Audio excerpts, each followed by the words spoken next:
Preschool teacher training for parents is being organized by Real Life and Kiddies World Home Preschool. ये training उन सभी parents के लिए बहुत ही ज़्यादा इम्पॉर्टेंट है जिनके बच्चे 6 इयर्स के या इससे छोटे हैं। छोटे बच्चों के लिए ऑनलाइन क्लासेस अटेंड करना या खुद से बैठ के पढ़ना पॉसिबल नहीं है। उन्हें तो पेरेंट्स की ही ज़रूरत पड़ेगी या टीचर की ज़रूरत पड़ेगी पढ़ने के लिए। और अगर पेरेंट्स को टीचिंग टेक्निक्स नहीं पता तो it is very difficult to handle the small kids. तो इस वीडियो सीरीज़ को सारे पेरेंट्स बहुत ध्यान से देखें। ये आपके लिए बहुत ही हेल्पफुल है और इससे आप बहुत बहुत बेनिफिट ले सकते हैं। So this is the first video of this training session. My name is Jaswinder Randhawa, founder and CEO of Real Life Preschool Daycare and Wisdom Center and co-founder of Kiddies World Preschool. तो आइए शुरू करते हैं। सबसे पहला question कि आपके घर में जो बच्चा है, क्या आप मानते हैं कि आप उससे ज़्यादा इंटेलिजेंट हैं या वो आपसे ज़्यादा इंटेलिजेंट या स्मार्ट है? तो अगर आप ये सोचते हैं कि आप अपने बच्चे से ज़्यादा इंटेलिजेंट है बिकॉज़ आप उससे बड़े हैं और आपको लाइफ का ज़्यादा एक्सपीरियंस है, तो ये एकदम गलत है। मैं इसको प्रूव करता हूँ कि देखिए एज़ ए ह्यूमन जब भी हम कोई चीज़ बनाते हैं, फॉर एग्ज़ाम्पल आपके घर में लगा हुआ टीवी, आप देखो जो सबसे पहला टीवी बना था और अभी का टीवी तो उसमें ज़मीन आसमान का अंतर है। पुराने टीवीज़ के फीचर्स और आपके नए टीवी के फीचर्स आप देखो, तो new TV is more smart and with more features. Same is the case of mobile phone या घर पे कोई भी चीज आप ले लो, एसी ले लो, फर्नीचर ले लो, आपके घर का इंटीरियर ले लो, हर एक चीज जो इंसान बनाता है वो पहले से ज्यादा एडवांस होती है। तो इसलिए हम सब ये मानते हैं कि हमें भगवान ने बनाया है। तो अगर भगवान ने हमें बनाया और उसके बाद हमारी नेक्स्ट जनरेशन यानी कि हमारे बच्चों को बनाया, तो ऑब्वियसली हमारे बच्चे भी हमसे ज़्यादा एडवांस बनाए हैं। और ये चीज़ आप हमेशा घर पे देखते ही हो कि कैसे वो मोबाइल फ़ोन को या टीवी को बिना किसी ट्रेनिंग के यूज़ करना सीख लेते हैं। उसमें वो यूट्यूब लगा लेते हैं या अपनी मर्ज़ी का जो भी उनको खेलना होता है वो खेल सकते हैं। तो our children are more smarter than us, हमसे ज़्यादा स्मार्ट है। तो उनको कैसे हैंडल करना है, उनको कैसे पढ़ाना है, हमें उसके लिए ट्रेनिंग की बहुत ज़्यादा ज़रूरत है। नेक्स्ट क्वेश्चन इज़ कि कौन-सी एज में बच्चा जो है वो लर्निंग शुरू कर देता है, सीखना शुरू कर देता है? कुछ पेरेंट्स का आंसर होता है कि बच्चा जब लगभग 2 साल का होता है तो तब उसको हम स्कूल भेजते हैं, वो लर्न करना शुरू करता है। कुछ पेरेंट्स कहते हैं कि बच्चा जब पैदा होता है तभी वो लर्न करना शुरू कर देता है। They are absolutely right, but science ये कहती है कि आपका बच्चा जो है वो इस धरती में आने के 4.5 महीने पहले ही अपने माँ के गर्भ में सीखना शुरू कर देता है। इसकी उदाहरण महाभारत में भी है कि कैसे अभिमन्यु ने, जब अर्जुन अपनी पत्नी को बता रहे थे कि चक्रव्यूह को कैसे तोड़ना है, तो वो माँ के गर्भ में ही चक्रव्यूह तोड़ना सीख गया था। And it is scientifically proved that कि आपका बच्चा जो है वो जब पैदा होने के 4.5 महीने पहले एक्टिव हो जाता है, उसकी सेंसेस काम करना शुरू कर देती है और वो अपनी मदर की फीलिंग्स से बहुत सारी चीज़ें सीखता है, वो बाहर के साउंड्स को भी सुनता है। इसीलिए जब वो पैदा होता है तो उसको कुछ साउंड्स जो है वो रिकॉग्नाइज्ड होते हैं, जैसे उसके फादर का या उसके घर के मेंबर्स का साउंड। जब वो घर के मेंबर्स उसको बुलाते हैं तो वो हँसता है और अगर कोई स्ट्रेंजर की आवाज़ सुनता है तो वो घबरा जाता है और रोता है। तो उसकी लर्निंग जो है वो पैदा होने से पहले से ही शुरू हो जाती है। और जो चाइल्ड है वो एक कोरे कागज की तरह है, उसके ऊपर आप जो कुछ भी लिख रहे हो अप टू 6 इयर्स वो उसके ऊपर परमानेंट हो रहा है। इसीलिए हमें बहुत ख्याल रखना पड़ता है कि हम उसको क्या सिखा रहे हैं। वो क्लासरूम सिटिंग से नहीं सीखता, वो एक बहुत अच्छा लर्नर लर्नर है, वो हर जगह से सीख रहा है, वो एनवायरनमेंट से सीख रहा है। तो आपको इस बात का ध्यान रखना है कि हम उसको किस तरह का एनवायरनमेंट दें ताकि वो अच्छा सीखे। क्योंकि 0 टू 6 इयर्स की एज को हम कहते हैं फाउंडेशन एज। फाउंडेशन मतलब कि आप बच्चे की नींव बना रहे हैं, फाउंडेशन बना रहे हैं। तो ये एज बहुत इम्पोर्टेंट है जब आप उसको अच्छे मैनर्स अच्छी हैबिट्स, अच्छी मॉरल वैल्यूज, अच्छे एटिकेट्स एंड मैनर्स, अच्छी हेल्थ के बारे में, ये सब चीजें आप उसको सिखा दें, क्योंकि ये चीजें उसको लाइफ टाइम काम आनी है। अब क्वेश्चन ये है कि आपका बच्चा सीखता कैसे है, लर्निंग उसकी कैसे हो रही है। देखिए, हम सभी जो कुछ भी बाहर से परसीव कर रहे हैं, तो भगवान ने हमें 5 सेंसेस दी हैं, जिनको यूज करके हम आउटर वर्ल्ड को परसीव करते हैं और वहां से लर्न करते हैं। जैसे जो कुछ भी हम सुनते हैं वो ईयर्स के साथ सुनते हैं। एक छोटा बच्चा जब साउंड्स को सुनता है, उसके माता पिता बात कर रहे हैं, तो वो वहीं से बोलना शुरू करता है। ठीक है, तो ये कॉन्सेप्ट है कि लिसनिंग एंड स्पीकिंग, ये एक आइल्स का मॉड्यूल भी हो गया।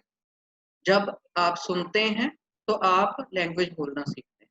तो आपका बच्चा भी अगर सुन रहा है तो वो बोलना सीख रहा है।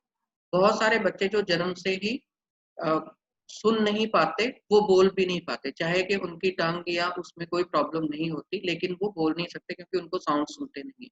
Second sense is visual sense, यानी कि आईज। बच्चा आईज से अपने आसपास की चीजों को देख रहा है, आपको देख रहा है कि आप क्या कर रहे हो, और वहीं से वो सीखना शुरू कर देता है। ठीक है, कलर्स की रिकॉग्निशन, अल्फाबेट किस तरह के होते हैं, या आप क्या एक्शंस ले रहे हैं, वो सब वहां से ही सीखता है। तभी उसको क्यूरियोसिटी होती है कि आप लोग कैसे चल रहे हो, और वो चल नहीं पाता, और वो कोशिश करता है, और 1 ईयर की एज में वो चलना सीख लेता है। तो ये हो गई दो मेन सेंसेस। इसके अलावा हमारी दो सेंसेस ऐसी हैं जो लर्निंग जिनसे होती है, लेकिन बहुत ज्यादा यूज नहीं होती पढ़ाई में। एक तो है हमारी टंग, जिससे हम टेस्ट करते हैं। तो टेस्ट करके भी बच्चा लर्न करता है कौन सी चीज मीठी है, खट्टी है, कड़वी है। तो इस सेंस से भी हम लर्न करते हैं। फोर्थ सेंस इज हमारी जो नोज है, जिससे हम स्मेल करते हैं। देखिए, एज ए ह्यूमन हम स्मेल को बहुत कम यूज करते हैं लर्निंग के लिए, लेकिन स्मेल सेंस बहुत इंपॉर्टेंट है। अगर स्मेल की सेंस बच्चे को नहीं है या हमें नहीं है, तो कल की एक एग्जांपल है कि हमारा गैस खुला रह गया, तो स्मेल से ही मैंने रिकॉग्नाइज किया कि गैस ऑन है और उसको बंद किया। तो smell is also important. Animals में ये सेंस बहुत ज्यादा स्ट्रांग होती है। कुछ एनिमल्स में, जैसे स्निफर डॉग है, वो सिर्फ एक पर्सन को सूंघ के फिर उसको लाखों में वो सिर्फ सूंघ के ही ढूंढ लेता है बिना देखे। तो स्मेल जो है वो नोज से आती है, तो nose is one sensory organ. इसके अलावा हमारी जो स्किन है, वो सबसे बड़ा सेंस ऑर्गन है, जिससे हम टच करके किसी चीज को रिकॉग्नाइज करते हैं। टच एंड फील इसको कहते हैं। टच करके फील करना, महसूस करना। हम किसी भी चीज को टच करके पता कर सकते हैं ये गर्म है, ठंडी है, ठीक है, या इसका सरफेस कैसा है। तो टचिंग सेंस जो है वो बहुत ज्यादा यूज होती है पढ़ाई में, जिसके बारे में शायद कुछ पेरेंट्स को पता भी नहीं होगा। Touch means learn by doing something. देखिए, बहुत सारी चीजें जो है आप देख के नहीं सीख सकते। फॉर एग्जांपल स्विमिंग हो गई, फॉर एग्जांपल आपने कार चलानी या स्कूटर चलाना सीखना है, हॉर्स राइडिंग सीखनी है, लिखना सीखना है, आप सिर्फ उसका वीडियो देख के या किसी को लिखते हुए देख के आप इसको नहीं सीख सकते, या कोई ऑडियो सुन के आप ये चीजें नहीं सीख सकते। आपको ये खुद से करना पड़ेगा।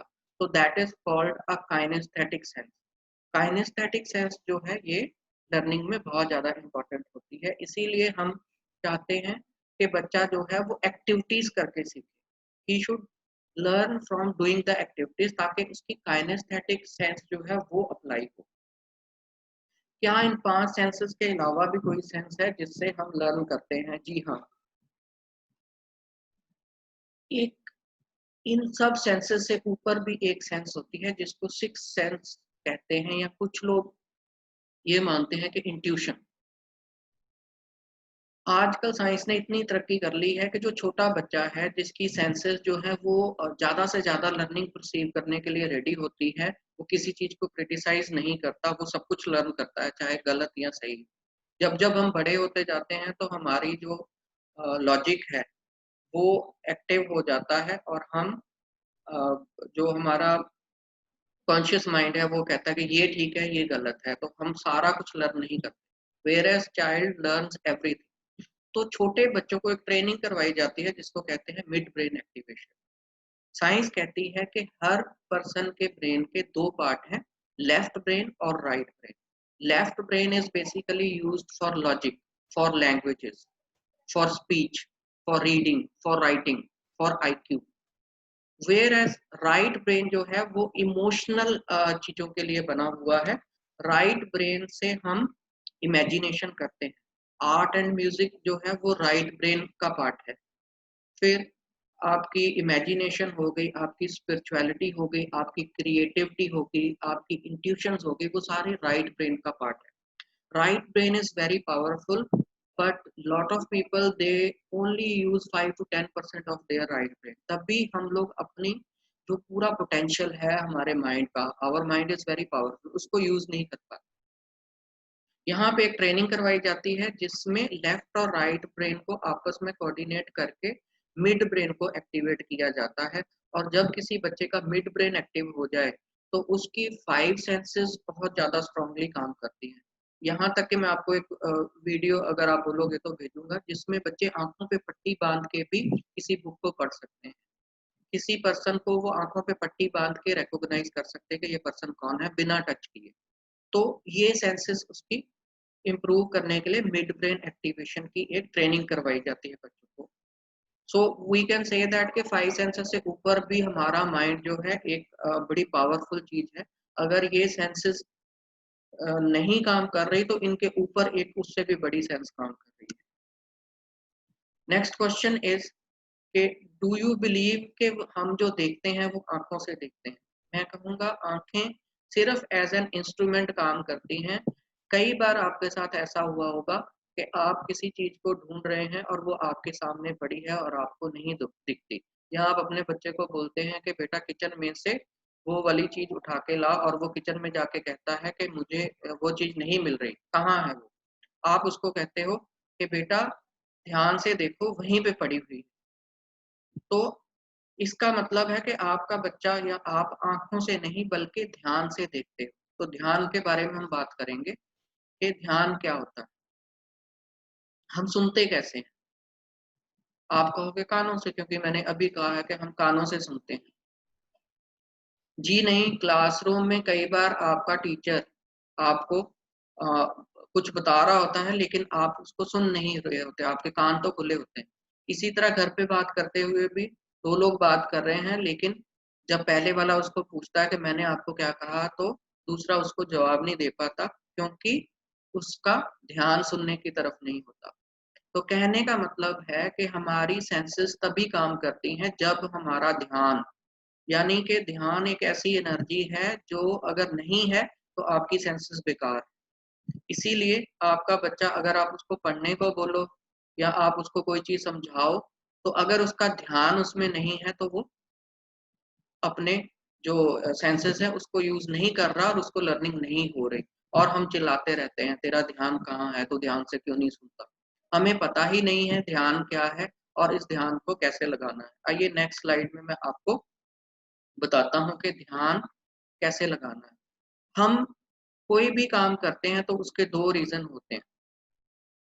या तो उस काम को करके हमें अच्छा लगता है, मजा आता है, या हमें डर होता है कि अगर हमने ये काम नहीं किया तो इसका हमें कुछ नुकसान हो जाएगा। अभी अगर हम लोग ये जो मास्क है, ये मास्क लगा के बाहर जा रहे हैं, तो क्या इसको लगाने से हमें कोई खुशी हो रही है? क्या इसको लगाना, हम जब हम बाहर जाते हैं तो इसको लगाना हम भूलते हैं? नहीं भूलते, क्योंकि इसमें दूसरा कंसेप्ट काम कर रहा है। यहाँ पे डर है, राइट? हम डर रहे हैं कि अगर हमने मास्क नहीं लगाया तो बाहर से हम कोरोना इन्फेक्टेड हो सकते हैं। सेकंड डर है कि पुलिस हमारा चालान काट सकती है। लेकिन कुछ एक्टिविटीज ऐसी होती हैं जिनमें हम खुश होके काम करते हैं। जैसे बच्चा अगर उसको मोबाइल फोन दे तो वो खुशी खुशी उसको यूज करता है, चाहे उसको 2 घंटे के लिए आप मोबाइल यूज करने दो, 3 घंटे के लिए, वो कभी भी बोर नहीं होगा। ठीक है, तो ध्यान उन चीजों में लगता है जहां पे आपका इंटरेस्ट हो। पढ़ाई में ध्यान क्यों नहीं लगता? क्योंकि पढ़ाई इंटरेस्टिंग नहीं। अगर हम छोटे बच्चों की पढ़ाई को इंटरेस्टिंग बना दें तो उसका ध्यान ऑटोमेटिकली पढ़ाई में लगना शुरू हो जाएगा। प्रॉब्लम ध्यान लगाने कैसे लगाना है, कैसे नहीं लगाना उसमें नहीं है, प्रॉब्लम ये है कि कहाँ पे ध्यान लगाना है, उस चीज को इंटरेस्टिंग बना दो। डर वाला कॉन्सेप्ट हम बच्चों के साथ अप्लाई नहीं करेंगे, क्योंकि डर जो है वो बच्चों के लिए अच्छा नहीं नहीं है। हमारे ज़माने में हम डर की वजह से भी पढ़ते होते थे कि पेरेंट्स ने हमें डरा देना या यहाँ एक चाँटा भी लगा देना। तो जब हम हमें डर क्रिएट होता था तो हमें चीज़ें याद हो जाती थी।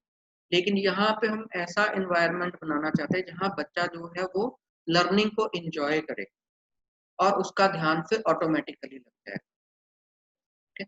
कंसंट्रेशन यानी कि ध्यान, कंसंट्रेशन वहाँ पे बनेगी जहाँ पे बच्चे का इंटरेस्ट होगा।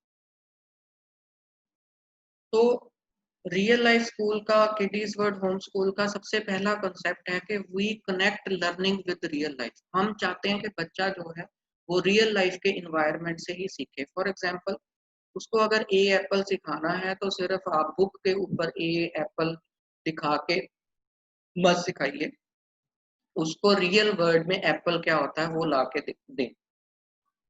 मान लो हमने बच्चों के कोई एप्पल सिखाना है तो उसको एक बड़े चार्ट पे आपने ए लिख दिया, क्योंकि या ए की आपने कटिंग करके ए बना लिया और रियल एप्पल को लेके आए और फिर अपने बच्चे को बोला दिस इज ए एप्पल।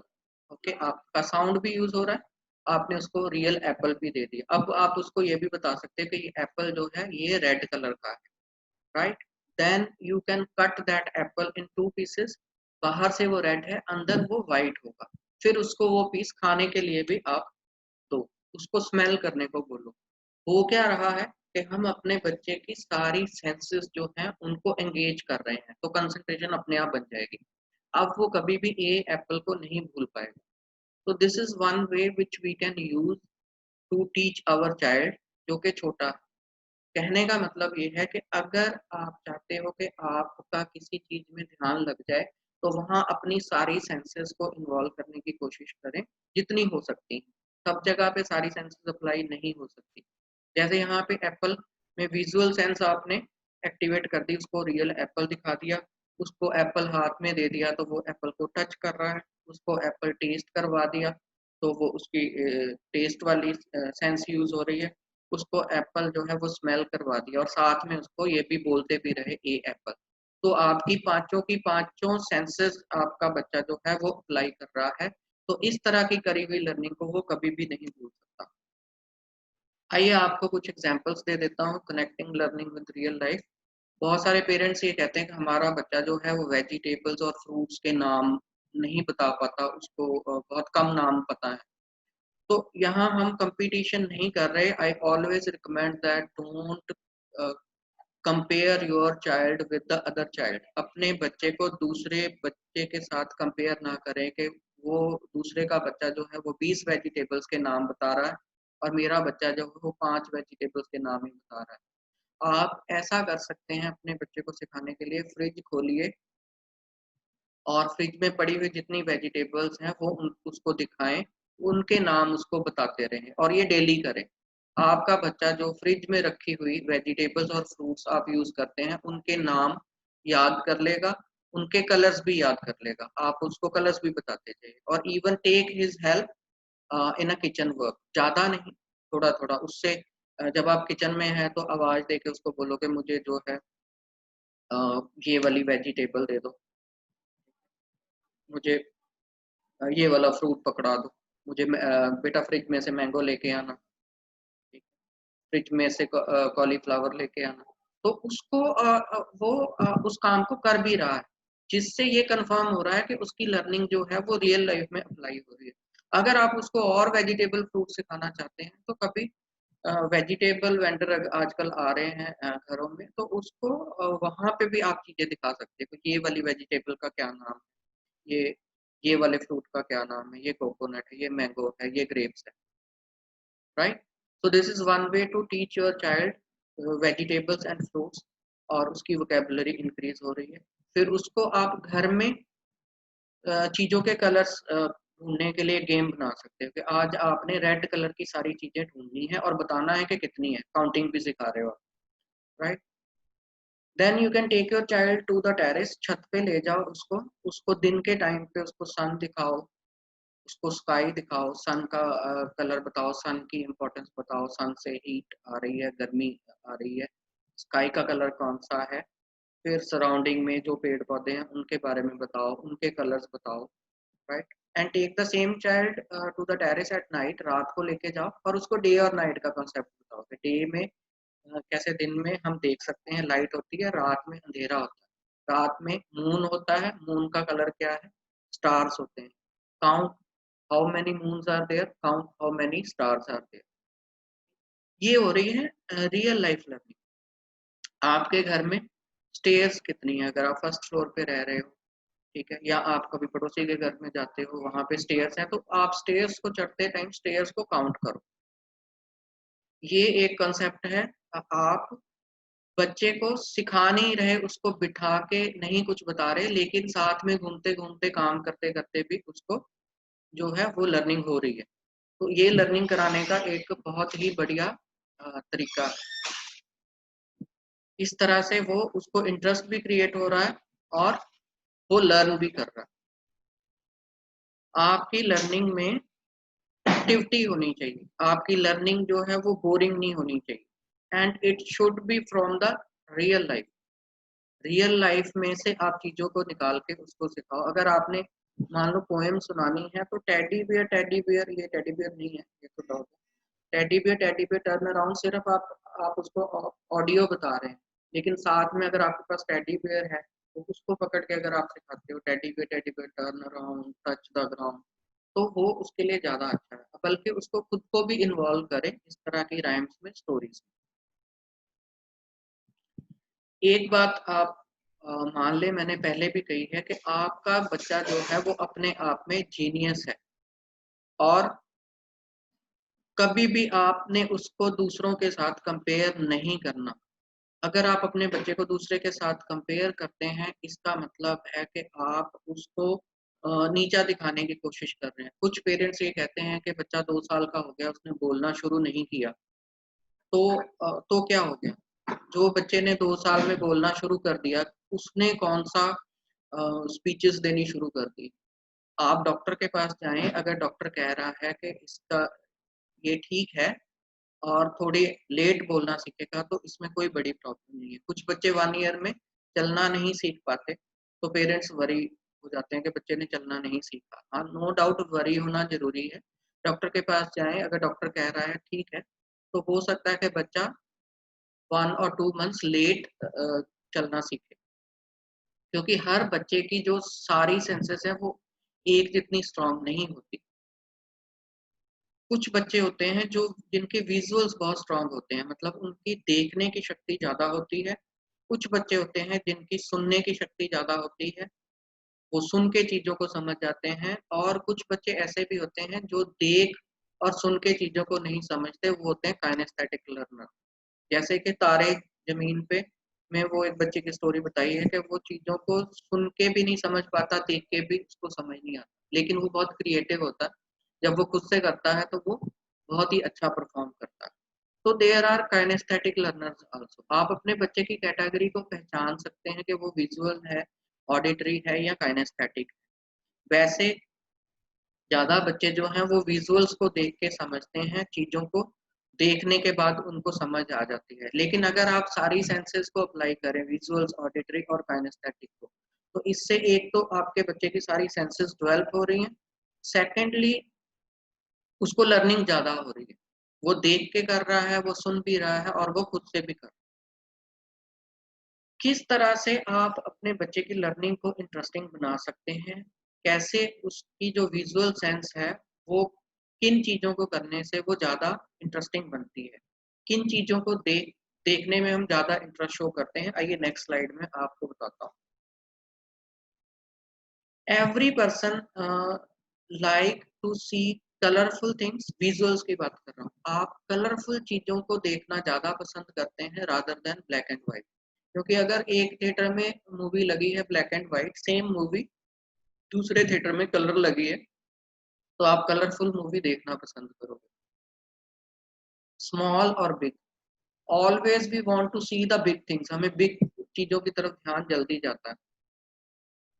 अगर एक थिएटर में मूवी लगी हुई है, छोटी स्क्रीन के ऊपर टीवी लगा हुआ है वहाँ पे, और एक आप जहाँ पे जा रहे हो वहाँ पे बिग स्क्रीन के ऊपर मूवी लगी है, तो यू विल प्रेफर कि आप जो है बड़े पर्दे पे मूवी देखो। हमारा जो माइंड है, अगर हमको पिक्चर दिखाई जाए या हमें मूवी दिखाई जाए, तो we like to watch movie. हमें स्टिल पिक्चर से ज़्यादा मूवीज़ अच्छी लगती हैं। सिंपल और वियर्ड कुछ चीज़ें जो हैं, जैसे हम घर से बाहर निकले, मान लो हमने बहुत सारे लोग जो हैं सड़क के ऊपर जा रहे हैं, लेकिन हम उनको नहीं देखते। मान लो कि उसी सड़क पे चलते हुए हमें एक पर्सन दिखता है जिसकी टेल निकली हुई है और जिसने मुँह के ऊपर कुछ अजीब-सा मास्क लगाया हुआ है और वो जंप मार रहा है। तो हमारा ध्यान उसके ऊपर चला जाता है, क्योंकि वो वियर्ड है, क्योंकि वो बाकियों से डिफरेंट है, क्योंकि वो सिंपल नहीं।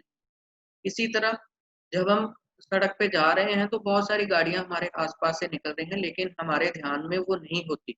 लेकिन मान लो कि एक स्पोर्ट्स कार वहाँ से निकलती है, तो आपका ध्यान उसकी तरफ चला जाता है और आपके माइंड में वो बैठ जाती है। और बच्चों को भी वियर्ड चीज़ें बहुत पसंद हैं। सिंपल चीज़ों को देखने के बदले वो कार्टून्स के जो कैरेक्टर हैं उनको देख के और उनके नाम और उनके डायलॉग्स बड़े आसानी से याद कर लेता है। नेक्स्ट वन इज़ विजुअल्स में अगर आप आई फैक्टर को लेके आएँ, जब आप बच्चे को सिखा रहे हो तो उसको खुद को इन्वॉल्व करें। इसकी एग्ज़ाम्पल देता हूँ कि मान लो आप एक बहुत बड़ी पिक्चर लेके आते हो जिसमें कम से कम 25-30 लोग हैं, और उसमें कहीं कॉर्नर पे आप भी हो, तो आपका ध्यान एकदम अपने ऊपर जाएगा, चाहे कि वहाँ पे 20 लोग, चाहे कि आपकी पिक्चर बहुत छोटी। तो आई फैक्टर बहुत इम्पोर्टेंट है। आप बच्चे को पढ़ाते हो एज़ ए टीचर और उसको बोलते हो कि ऐसे करो, ऐसे करो, ऐसे करो। लेकिन अगर आप उसका रोल चेंज कर दो, कहीं आप उसको टीचर बना दो और बोलो कि I am the student, you are the teacher, अब आपने मुझे बताना है कि मैं कैसे पढ़ूँ। तो वो इस चीज़ को बहुत एन्जॉय करेगा कि देखो मैं टीचर बन गया। आपका बच्चा वही सीख रहा है जैसा आप कर रहे हो। मोस्टली आप कैसे करवाना चाहते हो जैसा आप बोल रहे हो। तो चेंज कर दो इस कॉन्सेप्ट को। आप खुद उसका रोल मॉडल बन जाओ। अगर आप चाहते हो कि आपका बच्चा मोबाइल फ़ोन यूज़ ना करे, वो पढ़ाई करे, तो आप खुद किताब पकड़ के बैठो। तो आपका बच्चा भी आपको फ़ॉलो करेगा, आपको इमिटेट करेगा और वो भी किताब पकड़ के बैठ बैठ जाएगा। Give a quality time to your child. Auditory better करने के लिए हमें वो चीज़ें याद होती हैं जो राइम्स वे में होती हैं। सिंपल स्टोरी अगर जैसे मैं आपको सुना रहा हूँ, ये तो आपके लिए यूज़फुल है, तो आप इसको ध्यान से सुन रहे हो, लेकिन बच्चा इसको ध्यान से नहीं सुनेगा। अगर उसको सिंग करके बताएँगे, राइम के वे में बताएँगे, तो वो उसको सुनेगा भी और उसको याद भी कर लेगा। सेकंड थिंग इज़, अगर कुछ एक्सप्लेन कर रहे हैं, तो उसको स्टोरी वे में एक्सप्लेन करें और साथ में एक्शन्स हों। आप अगर अपने बच्चे को सिखाना चाहते हैं तो एक और टेक्निक यूज़ कर सकते हैं कि अगर वो खेल रहा है तो साथ में एक म्यूज़िक या राइम आप लगा दें।